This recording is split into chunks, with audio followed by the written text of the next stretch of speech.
What's happening, guys? It's Big Yems, and I'm gonna give you guys my predictions for UFC 310. Takes place this Saturday, well, Sunday morning, 8th of December. So yeah, let's get into it. I'm not gonna break down any of the fights on the early prelims or the prelims. If you want to see more breakdowns, I'll probably do some shorts and do some more breakdowns on some of the other fights. But one interesting fight that I'll probably predict on the prelims, we'll start with where is it, man? Dominic Reyes and Anthony Smith.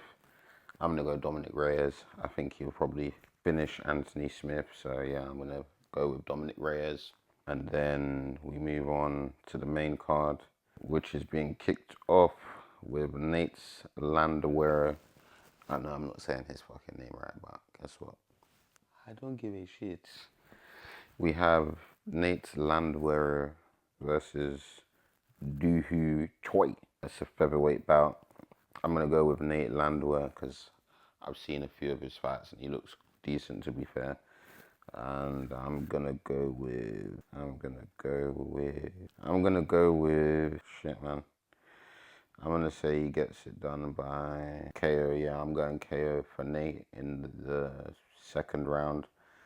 Then we move further up the card. We got another featherweight bout, which is Bryce Mitchell versus Kron Gracie. I'm going to keep it short and sweet. I don't like Kron Gracie's style. I've literally seen him pull guard in the middle of the octagon and just invite his opponent down. So I'm going to go with Bryce Mitchell.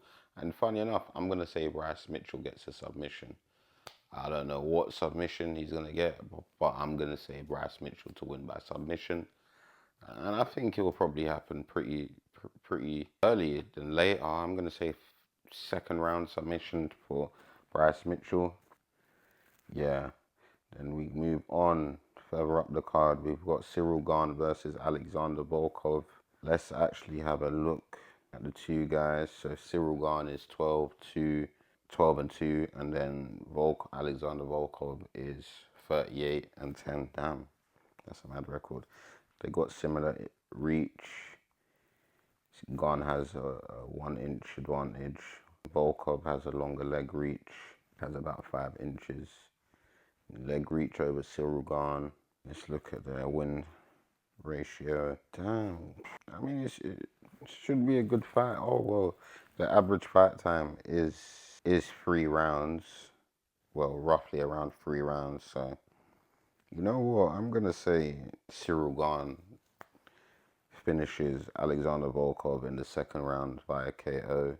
Yeah, that's what I'm going to pick. Yeah, that's what I'm picking for that fight. Cyril Gane is a minus 345 favorite, and Volkov is a plus 275 underdog. And then we move on to the co-main event. We have Shavkat Rakhmonov versus Ian Cuck Magado. How have I never thought of this before? Ian Cuck Magado Gary. Yeah, damn, hey, fuck you, Ian, because I saw what you said about Kamaru earlier as well. Like, obviously, I'm not the biggest Kamaru fan, but just shut up, Ian, man. Anyways, Shavkat is a favorite. This is a welterweight bout, as most of you guys will know. It's a very good matchup. Obviously, we got Shavkat, who is 18-0. We got Ian Cuck Magado Gary, who is 15-0. Ian is 6'3". Shavkat is 6'1". Shavkat has a 3-inch advantage.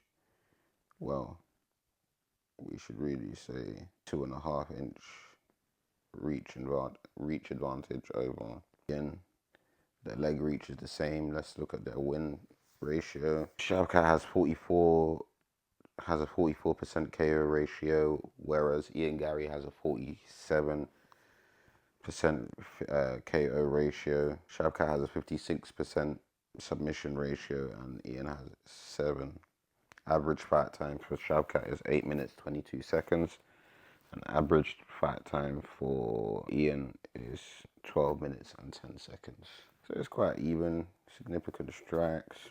4.12 landed per minute for Shavkat and 5.5 for Ian. Significant strikes. Wow, 61% for Shavkat and 55% for Ian. Ian absorbs more per minute. The defense is quite similar. Let's look at the grappling. Wow. Wow. I was not expecting that. All right, cool. Takedown average 1.49 for Shavkat and 0.77 for Ian. And then takedown accuracy. This is what shocked me, guys. Shavkat's takedown accuracy is 29% and Ian's is 55%. I was not expecting that, I'll be real. Submission average, obviously 1.79 for Shavkat and 0.31 for Ian. I'm going to keep it real with you guys. How I see this fight playing out, I think Ian's probably, they're going to stand up. How many rounds is this though? Let's actually see if we can find out how many rounds this is. Oh, this shit is annoying. Oh, cool. It's a 5-round co-main event, and what I see happening, I'm going to keep it real with you guys. I see them exchanging for a while on the feet. I see Ian probably, because Ian's going to try and keep his distance, and I reckon he's probably going to try and keep his distance, pick his shots. He probably will get the slight better. He will probably get, I think he probably will, not necessarily get the better of Shavkat, but he might just be edging it in terms of the striking. And then boom, when Shavkat's ready, he's going to take Ian down. He's going to take him to deep waters, and he's going to submit him. That's what I honestly see happening. I think it's going to be a good fight for however long it lasts. I think there'll be some good exchanges, but I feel like Ian will keep his distance. He'll get probably the cleaner shots, and then Shavkat's just going to march in and take him down, and that's it. So I'm predicting Shavkat to win probably, round 3 by submission. And then finally he can shut this dickhead up. Obviously they've sparred together, and they've been having a little back and forth online, but this Saturday we get to see who the real guy is, man. And then we move on to the main event, which is a flyweight title bout. Alexander Pantoja versus Kai Asakara. Alexander Pantoja is 28-5. Okay, they're not showing any stats for Kai. Great UFC website. Thanks for that. You really helped me out by doing that, you fucking dickheads. Okay, I'm going to keep it real. I think if they stand up, Pantoja's already said, I've watched the first episode of Embedded. He said he wants to finish Kai. I'll be real, I don't think he's going to try and... He probably will stand up with Kai. But from the footage I've seen of Kai, the small footage I've seen of Kai, I think Kai's going to piece up Pantoja, respectfully. I think he's going to get the better of him standing up. And then, Alexandra Pantoja is going to go, oh shit. His brain's literally going to go, oh shit, it's human backpack time. And then you know what he's going to do? He's going to take Kai down, and then he's going to hang on to his back for God knows how long. And we're gonna watch the Human Backpack 3. This is the sequel, guys. So just be prepared for that. That's how I see the fight going. I reckon Kai's going to get the better of Alexandra standing up, and then Pantoja's brain is just going to remind him of who he is and say, remember, you're the human backpack. You're the human backpack. Take his back. Yeah. His submission ratio is 36%.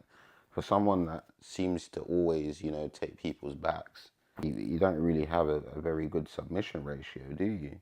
Damn. And Pantoja absorbs 3.97 strikes per minute. So I'll be real, I think Kai will probably get the better of him. And then be ready to watch Human Backpack, the sequel. But yeah, that's my prediction. I'm picking Pantoja to probably... I don't really want to pick against you, Kai, because I like what I see, but I'm going to have to go with Human Backpack by Human Backpacking. And that is a flyweight bout, if I didn't mention that before. And if you're a true MMA fan, you should have known that it was a flyweight bout.